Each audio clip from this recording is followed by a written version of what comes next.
ഇങ്ങനെയുള്ള cliché questions ചോദിക്കാനായി രോമാഞ്ചം ആദരാഞ്ജലികൾ നേരട്ടെ എന്ന് പറയുന്ന സോങ് ചെയ്തു.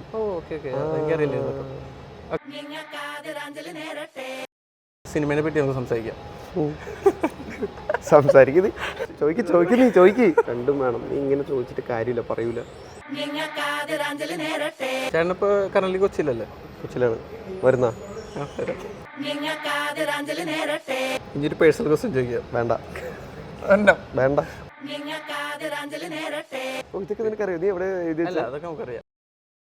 ഇങ്ങനെയുള്ള ക്ലീശ ക്വസ്റ്റ്യൻസ് ചോദിക്കാനായി ലാലേട്ടൻ ശരിക്കും പൂക്കിയാണോ? അയ്യോ, ഭയങ്കരമായിട്ട്. ലൈൻ കട്ട്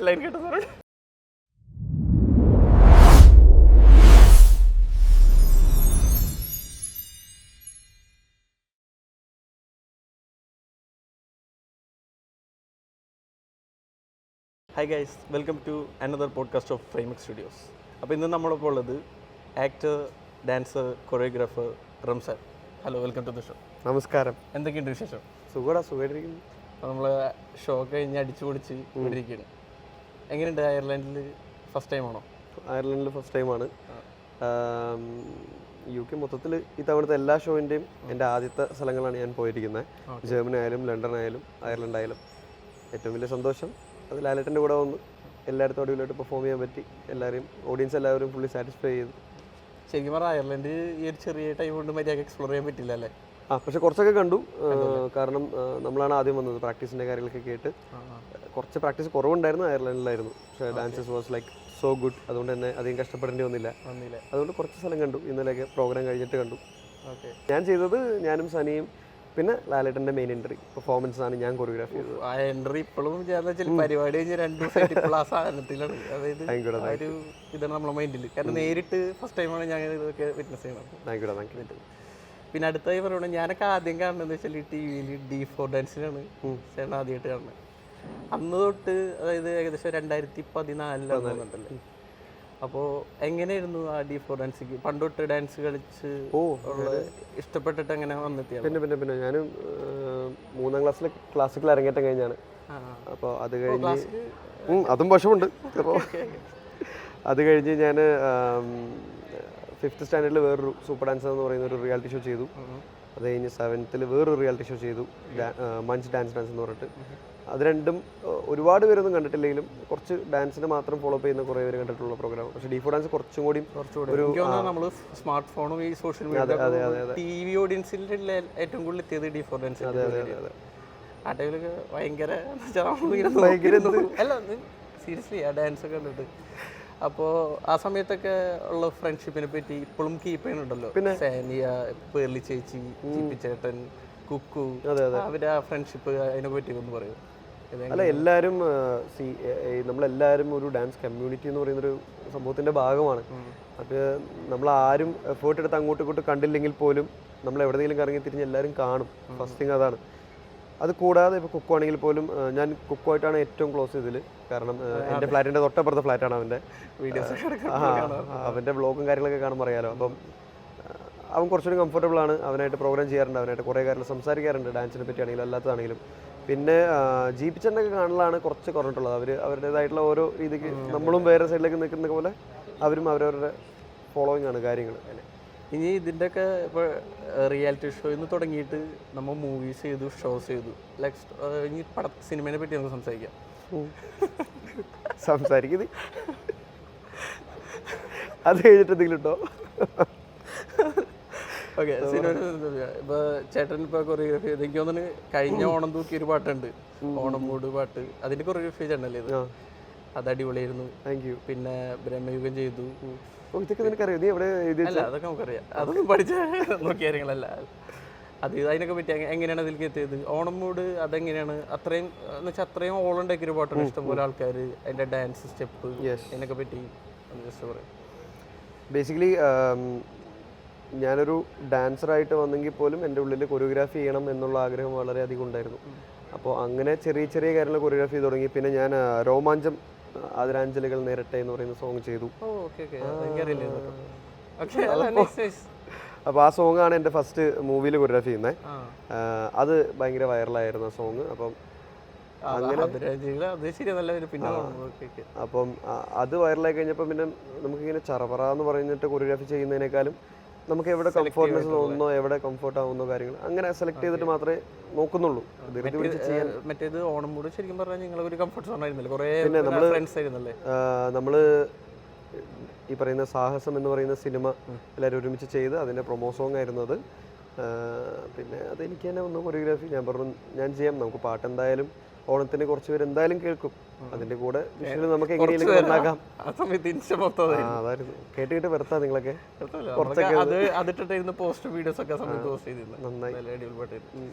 പിന്നെ അടുത്തത് ആക്ടിങ്, ഓഫീസർ ഓൺ ഡ്യൂട്ടി. ആ വില്ലൻ ക്യാരക്ടർ അടിപൊളിയായിരുന്നു. അതിലെങ്ങനെ, അതായത് ഈ പെട്ടെന്ന് ഇപ്പോൾ ചേട്ടൻ ഏറ്റവും കൂടുതൽ ഡാൻസിങ് ആണ് ചെയ്യുമെങ്കിലും ആക്ടിങ്ങിൽ എനിക്ക് മോശമായിട്ടൊന്നും ഇല്ല, അടിപൊളിയായിട്ട് ചേട്ടൻ ചെയ്തു. അതിലേക്ക് എങ്ങനെ എത്തിയത്? ആക്ടിങ് ഇഷ്ടമാണോ? പിന്നെ ഞാൻ എൻ്റെ ക്ലാസിക്കൽ അരങ്ങേറ്റം കുറിക്കുന്ന 3ാം ക്ലാസ്സിൽ തന്നെ ഞാൻ ഫസ്റ്റ് തന്നെ സിനിമയും ചെയ്തതാണ് ഈ പട്ടണത്തിൽ. അപ്പോൾ അതൊക്കെ കഴിഞ്ഞ് ഈ പറയുന്ന പോലെ സിനിമയോടുള്ള ആഗ്രഹം ഉണ്ടെങ്കിലും അതിനകത്തേക്ക് ഒരു ആക്സസ് നമുക്ക് ഉണ്ടായിരുന്നില്ല. പിന്നെ റിയാലിറ്റി ഷോ ഒക്കെ ചെയ്ത് കുറച്ച് വേറെ അറിയാനും നമുക്ക് ചാൻസ് വഹിക്കാനും ഒക്കെ ഒരു ഡോർ ഓപ്പൺ ആയതിനു ശേഷമാണ് ഈ പറയുന്ന സിനിമകളും ഭീഷ്മപർവം, അത് കഴിഞ്ഞ് റൈഫിൾ ക്ലബ്ബും, അത് കഴിഞ്ഞ് ഓഫീസർ ഡ്യൂട്ടിയൊക്കെ ചെയ്ത്. പിന്നെ ചാക്കോച്ചൻ അടിപൊളിയാണ്. ഇനി എന്തെങ്കിലും ഇന്നലെ ഇപ്പോൾ ഞാൻ ഇപ്പോൾ നമ്മളടുത്ത ഫ്രണ്ട്സിൻ്റെ അടുത്ത് ചേട്ടനായിട്ട് ചിലപ്പോൾ ഒരു പോഡ്കാസ്റ്റ് ഇട്ട ചാൻസ് ഉണ്ടെന്ന് പറയുമ്പോൾ അവരൊക്കെ ഇങ്ങനെ ചോദിച്ചാണ് ചേട്ടൻ്റെ സ്കിൻ കെയർ റൊട്ടീൻ. അതല്ല ചേട്ടൻ ഇപ്പോൾ നമ്മൾ കുറച്ച് ഫ്രണ്ട്സിനായാലും ചേട്ടൻ ഭയങ്കര ഇഷ്ടമാണ്. അപ്പോൾ അവർ ചോദിക്കാൻ പോയി ഇവിടെ ഒരു സ്ഥലത്ത് ചൂട് ഒരു സ്ഥലത്ത് തണുപ്പ്. അപ്പോൾ അതിനെപ്പറ്റി എന്താ പറയണത്? സ്കിന്നെ പറ്റി ഭയങ്കര ബോധേടാണോ? അല്ല അങ്ങനല്ല, ഭയങ്കരമായിട്ട് കെയർ ചെയ്യണാണോ പറഞ്ഞോ? അല്ല സീക്രട്സ് ഒക്കെ പറയട്ടെ. സീക്രട്സ് ഒന്നുമില്ലടാ, സീരിയസിലൊന്നുമില്ല. ഞാൻ ചിലപ്പോൾ നമ്മളങ്ങനെയാണല്ലോ, കുറച്ച് നാൾ ചിലപ്പോൾ ഭയങ്കരമായിട്ട് കെയർ ചെയ്യും, പിന്നെ കുറച്ച് കഴിയുമ്പോൾ മറ്റേ ബീച്ചിൽ പോയി പ്രാക്ടീസ് ചെയ്യുമ്പോൾ വെയിലുകൊണ്ട് പിന്നെയും ടാനാവും, പിന്നെ ട്രാവലാവും. അങ്ങനെ എന്താ പറയുക, ഞാൻ ഡെയിലി നോക്കുന്ന ഒരു റൊട്ടീനൊന്നും അല്ല സ്കിൻ, പക്ഷെ നോക്കണം എന്നൊക്കെയാണ്, നോക്കണം.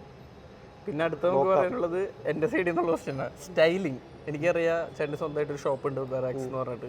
അപ്പോൾ എങ്ങനെയാണ് കോസ്റ്റ്യൂം ചേട്ടൻ തന്നെയാണ് സ്വന്തമായിട്ടാണ് സ്റ്റൈൽ ചെയ്യുക? എൻ്റെ കടയിൽ ഞാൻ എടുത്തോണ്ട് അല്ല അങ്ങനെയല്ല, ചേട്ടൻ തന്നെ സ്വന്തമായിട്ടാണ് സ്റ്റൈൽ ചെയ്യുക. അതിലും സ്റ്റൈലിംഗ് ഉണ്ടോ? ചേട്ടൻ തന്നെ സ്വന്തം ഭയങ്കര സെലക്റ്റീവ് ആയിട്ടുള്ള ട്രെൻഡിനുള്ള സാധനങ്ങളുള്ള എപ്പോഴും അങ്ങനെയൊന്നുമില്ലടാ. സ്റ്റൈല് നോക്കണമെന്നും പറയരുത് അല്ലേ? സ്റ്റൈല് നോക്കും, അത് സ്റ്റൈലിനൊക്കെ കൂടുതൽ കംഫോർട്ട് നോക്കും. നമ്മളിപ്പം ഒരുപാട് ടൈറ്റ് ഡ്രസ്സസിനേക്കാളും എനിക്ക് as a performer, as A dancer എനിക്ക് ലൂസ് ഡ്രസ്സസ് ഇട്ട് ഡാൻസ് പെർഫോം ചെയ്യാനാണ് ഇഷ്ടം. കാരണം അത് നമുക്ക് കുറച്ചുകൂടി ഒരു ഫ്രീഡം, ഒരു പരിപാടി ഫീൽ ചെയ്യാൻ പറ്റും എനിക്ക്. അപ്പോൾ അങ്ങനെയുള്ള ഡ്രസ്സസാണ് കൂടുതലും ഞാൻ പർച്ചേസ് ചെയ്യാറ്. പിന്നെ എവിടെയെങ്കിലും പോയി കാണുമ്പോൾ ഇന്നത് കൊള്ളാം. ഷോപ്പ് നമ്മൾ കൊച്ചിയിലായിരുന്നു ഷോപ്പ് ഉണ്ടായിരുന്നത്. അപ്പോൾ നമ്മളത് കാലിക്കറ്റിലേക്ക് ഷിഫ്റ്റ് ചെയ്യാനായിട്ടുള്ള ചെറിയ പ്ലാനിങ്ങിലാണ്. അപ്പോൾ അതിൻ്റെ പ്ലാനിങ് നടന്നുകൊണ്ടിരിക്കുകയാണ്. ചേട്ടനിപ്പോൾ കറന്റ് കൊച്ചിയിലല്ലേ? കൊച്ചിയിലാണ്. വരുന്ന പിന്നെന്താണ് ചേട്ടന് ഇപ്പോൾ ഏറ്റവും എന്തെങ്കിലും കളക്ഷൻ, സ്നീക്കർ കളക്ഷനോ വാച്ചോ അങ്ങനെ എന്തെങ്കിലും ക്രേസ് ആയിട്ടുള്ള എന്തെങ്കിലും കൊള്ളാം? ഉണ്ട്, കളക്ഷനില്ല എനിക്ക്. എന്താണ് ഇഷ്ടം ഇങ്ങനെ? ഓഫ്കോഴ്സ് ഒരുപാട് സ്നീക്കർ ഷൂസ് കളക്ഷൻസ് ഉണ്ട്, ഡാൻസിൻ്റെ ഇതായ കാരണം. പിന്നെ പൊട്ടിപ്പോവും, അല്ലെങ്കിൽ ഒരുപാട് നാൾ യൂസ് ചെയ്ത് നശിപ്പിക്കും, കാരണം അത്ര ഇഷ്ടപ്പെട്ടുണ്ടാവും ആ ഷൂസ്. പിന്നെ കുറച്ച് വാച്ച് കളക്ഷൻ. ഞാനിപ്പോൾ ആദ്യം വന്നപ്പോൾ വാച്ചാണ് സജസ്റ്റ് ചെയ്യിക്കൊണ്ട് വാച്ച് കിടിലം വാച്ചായിരുന്നു. എനിക്ക് വാച്ച് ഭയങ്കര ഇഷ്ടം. ആണോ? ഏതാ ഫേവറേറ്റ് വാച്ച്? നിൻ്റെ വാച്ച് എല്ലാം ഇഷ്ടം, ഏതായാലും മതി, കൈ കെട്ടിക്കോളാം. അതെ. കഴിഞ്ഞോ? ഇല്ലല്ലേ? ചോദിക്ക്. എൻ്റെ ഫ്ലൈറ്റ് ഇപ്പോൾ പോകട്ടോ, ചോദിച്ചോ. ഇനി കുറച്ച് ദിസ് ഓർ ദാറ്റ് എന്ന് പറഞ്ഞിട്ട് നമുക്ക് ചെറിയൊരു ഗെയിം കളിക്കാം. Okay, Allu Arjun or Hrithik Roshan? Hrithik Roshan. Okay, Prabhudeva or Michael Jackson? എനിക്കറിയാം കമ്പാരിസൺ കുറച്ച്, ഇത് തന്നാളെ ഞാൻ പിന്നെ കാണുന്നുണ്ട്. അത് ഭയങ്കര അല്ല, എന്നാലും ശരിയല്ലേ, ഹാർഡാണ് ഭയങ്കര. ശരി, അതുകൊണ്ട് നമുക്ക് സ്കിപ്പ് ചെയ്യാല്ലേ? അത് സ്കിപ്പിംഗ് ഓപ്ഷൻ ഉണ്ടോ? അത് അല്ല, ഇതിന് മാത്രം സ്കിപ്പ് ഉള്ളൂ. ഓക്കെ, സ്കിപ്പില്ല. എന്നാലും സ്കിപ്പ് പറഞ്ഞു. അപ്പോൾ ഇത് സ്കിപ്പ്, ബാക്കി പറ. Okay, reel shoot or stage show? Stage show. Okay, Kochi or Kozhikode? Kochi. അപ്പോൾ കോഴിക്കോട് മാറ്റാൻ പോകുന്നത്? കോഴിക്കോടേക്ക് നമ്മൾ ബിസിനസ് അല്ലേ മാറ്റുന്നത്, എന്നെ അല്ലല്ലോ. ഞാൻ കൊച്ചിയിൽ ഫുൾ നിങ്ങളെ ഗ്യാങ് മൊത്തമുള്ള കൊച്ചിയിലാണല്ലേ? അങ്ങനെ ഗ്യാങ്ങൊന്നുമല്ല, കുറേ പേര് മൂവാറ്റുപുഴ എൻ്റെ നാട്ടിലുണ്ട്, കുറേ പേര് വേറെ എവിടേക്കോ ഉണ്ട്. ഓക്കെ.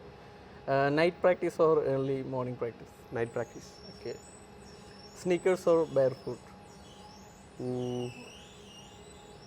ആസ് എ പെർഫോമർ എനിക്ക് ഏറ്റവും ഇഷ്ടം ബെയർ ഫുട്ടാണ് for doing my contemporary kind of things. പക്ഷേ ഏറ്റവും കൂടുതൽ നമുക്ക് സാഹചര്യം മൂലം sneakers. Okay. Next solo or group performance? അതും ഗ്രൂപ്പ്. പിന്നെ അടുത്ത ചോദ്യം, ഇത്ര ഇപ്പോൾ എനിക്കറിയാം കുറച്ച് ദിവസമായിട്ട് ഫുള്ള് ലാലേട്ടൻ്റെ ഒപ്പമാണ്. ലാലേട്ടൻ്റെ ഒപ്പമുള്ള ഒരു എക്സ്പീരിയൻസ് പറയും. ഓൾറെഡി മമ്മൂക്കാടെ ഒപ്പം സ്പെൻഡ് ചെയ്തിട്ടുണ്ട്, ലാലേട്ടൻ്റെ ഒപ്പം സ്പെൻഡ് ചെയ്തിട്ടുണ്ട്. അപ്പോൾ ലാലേട്ടൻ്റെ ഒപ്പമുള്ള ഈ ഒരു ഡേയ്സിലത്തെ വിശേഷങ്ങൾ. ഞാൻ ഈ ഷോയിലും ഇതിൻ്റെ പ്രിപ്പറേഷനൊക്കെ ചെന്നപ്പോഴായിരുന്നു ലാലേട്ടനായിട്ട് കൂടുതൽ അടുത്തത്. ഇതിനു മുമ്പ് ലാലേട്ടനെ കണ്ടിട്ടുണ്ട്, സംസാരിച്ചിട്ടുണ്ട്. പക്ഷേ ഈ ഷോയിൽ വന്നപ്പോൾ അത് കുറച്ചും കൂടി ഒന്ന് കൂട്ടിയുറപ്പിക്കുന്ന പോലെയായിരുന്നു. ലാലേട്ടൻ ശരിക്കും പൂക്കിയാണോ? അയ്യോ ഭയങ്കരമായിട്ട്, പിന്നെ ഭയങ്കരമായിട്ട്. അത് സാരിയുടെ മറ്റേ പോസ്റ്ററൊക്കെ ആള് ഭയങ്കര അടിപൊളിയാണ്. അത് ഞാൻ എല്ലാവർക്കും അറിയാവുന്ന കാര്യമാണ്. But at the same time നമുക്കത് എക്സ്പീരിയൻസ് ചെയ്യുമ്പോഴാണല്ലോ നമുക്കത് ഭയങ്കരമായിട്ട് ഞങ്ങൾ എന്തെങ്കിലും ഞങ്ങൾ എങ്ങനെ എത്ര ദിവസം സ്പെൻഡ് ചെയ്തു. അതായത് പെർഫോമൻസ് ഒക്കെ ഒരുമിച്ച് ചെയ്യുമ്പോൾ നമ്മളതിൽ ഒരു ഗ്യാപ്പ് ഇട്ടിക്കാൻ ഇങ്ങനെ നിൽക്കും. ഞങ്ങൾ വീഡിയോ എടുക്കാൻ പോയിട്ടായാലും ഞാനും ആദ്യം എങ്ങനെയായിരുന്നു, ആദ്യത്തെ ദിവസം ഡാൻസ് പഠിപ്പിക്കാൻ പോയപ്പോഴും ഞാൻ അങ്ങനെയായിരുന്നു. ഞങ്ങളെ മീഡിയ പാർട്ട്ണറിന്റെ മെയിൻ ഹെഡ് ഉണ്ട് അജു എന്ന് പറഞ്ഞിട്ട്.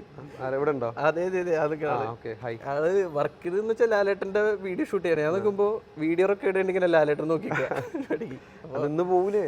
അതാണ് ആ ഒരു ഓറ അല്ലേ. ആ ഓറേനേക്കാളും അപ്പുറം ഞാൻ മനസ്സിലാക്കിയത് ഒരു ട്രൂ ആർട്ടിസ്റ്റ്. അത് അദ്ദേഹം ഈ പ്രായത്തിലും ഒട്ടും കുറയാതെ അത് എക്സ്പ്രസ് ചെയ്യുന്ന രീതിയാണ്. സത്യം. ഒരു ആക്ടർ മാത്രമായിട്ടല്ല ലാലേട്ടനെ കാണുന്നത്, പാട്ടുപാടും, ഡാൻസ് കളിക്കും.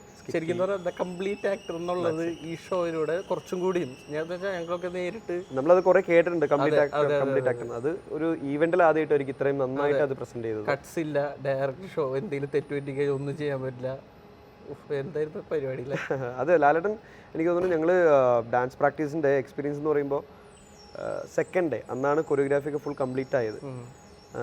ലാലേട്ടൻ അന്ന് രാവിലെ 10 മണിക്ക് പ്രാക്ടീസ് തുടങ്ങിയിട്ട് പ്രാക്ടീസ് നിർത്തിയത് ഈവനിങ് 6 o'clock. അപ്പോൾ ഇതിൻ്റെ ഇടയിൽ ഞങ്ങൾ ആലോചിക്കും പുള്ളി ഒന്ന് റെസ്റ്റ് എടുത്തായിരുന്നെങ്കിൽ നമുക്ക് റെസ്റ്റ് എടുക്കായിരുന്നു എന്നുള്ളത്. കാരണം പുള്ളി ഇങ്ങനെ ഈ പ്രോഗ്രാമിന് വേണ്ടി നിൽക്കുമായിരുന്നു.